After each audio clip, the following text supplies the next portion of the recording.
Hey guys, welcome back to the channel. In this tech tutorial video, we're going to show you how we can rotate texts in your documents on LibreOffice Writer in 2026. So let us dive into this. Head over to your document on LibreOffice, highlight the text you would like to edit. Next, what you want to do is navigate to Format at the top and select Character, or use the shortcut Alt-C.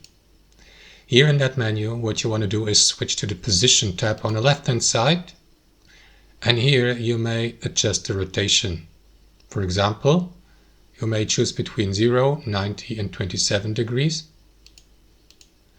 And after that, apply the rotation by clicking into OK here.